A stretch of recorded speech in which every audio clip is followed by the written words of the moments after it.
2 Kings chapter 16. In the 17th year of Pekah the son of Remaliah, Ahaz the son of Jotham king of Judah began to reign. Ahaz was 20 years old when he began to reign, and he reigned 16 years in Jerusalem. He didn't do that which was right in Yahweh his Eloh's eyes, like David his father, but he walked in the way of the kings of Israel, yes, and made his son to pass through the fire according to the abominations of the nations whom Yahweh cast out from before the children of Israel.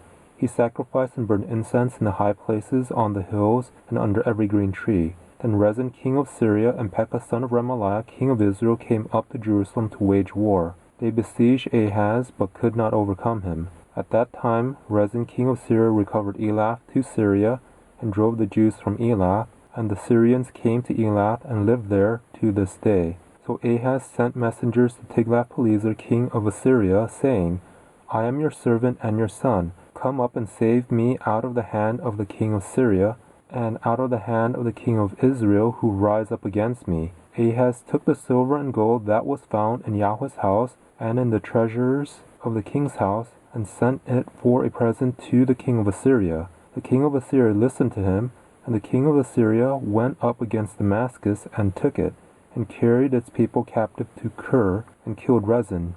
King Ahaz went to Damascus to meet Tiglath-Pileser king of Assyria, and saw the altar that was at Damascus. And King Ahaz sent to Urijah the priest a drawing of the altar and plans to build it.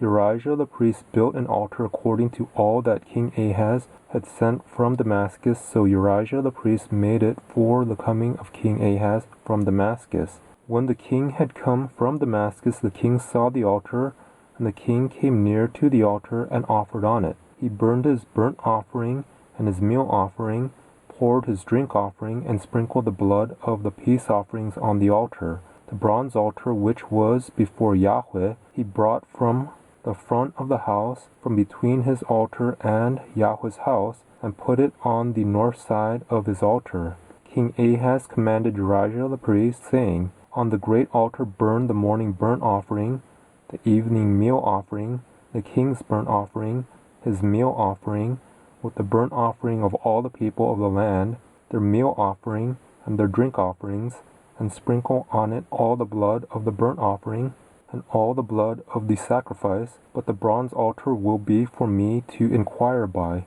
Urijah the priest did so according to all that King Ahaz commanded. King Ahaz cut off the panels of the bases, and removed the basin from off them, and took down the sea from off the bronze oxen that were under it, and put it on a pavement of stone.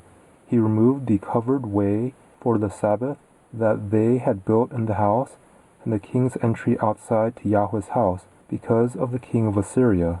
Now the rest of the acts of Ahaz, which he did, aren't they written in the book of the Chronicles of the kings of Judah? Ahaz slept with his fathers, and was buried with his fathers in David's city, and Hezekiah his son reigned in his place.